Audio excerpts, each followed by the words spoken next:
Мен Василий Александрович Сухомлинскиймін. Мен 1918 жылдың 28 қыркүйегінде Херсон жеріндегі Васильевка ауылында қарапайым шаруа отбасында дүниеге келдім. Балалық шағым сол ауылда өтті, еңбек пен қарапайымдылықты ерте жастан бойыма сіңірдім. 1938 жылы Полтава педагогикалық институтын бітіріп, туған жеріме оралып, мұғалімдік жолымды бастадым. Мен үшін ұстаздық жай ғана мамандық емес, ол жүрек қалауым еді. Балалардың жан дүниесін түсініп, олардың тұлға болып қалыптасуына көмектесу менің басты мақсатым болды. 1941 жылы өз еркіммен майданға аттандым. 1942 жылы Мәскеуді қорғау кезінде ауыр жараланып, ұзақ уақыт госпитальде емделдім.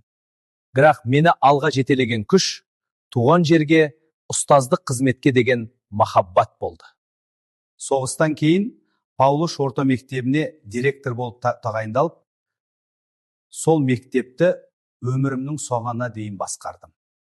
Мен білім беру ісінде тек білім ғана емес, тәрбие, еңбек, адамгершілік ең маңызды екенін дәлелдеуге тырыстым. Менің еңбегімде бағаланды. Балаға жүрек жылуы атты кітабым үшін 1974 жылы Украина КСР-нің мемлекеттік сыйлығы берілді. Бұл еңбек 1976 жылы қазақ тіліне де аударылды. Сондай-ақ мен 2 Ленин орденімен, Қызыл жұлдыз орденімен, Ушинский және Макаренко медальдарымен марапатталды. Мен өз өмірімді балаларға, мектепке, білім мен тәрбиеге арнадым.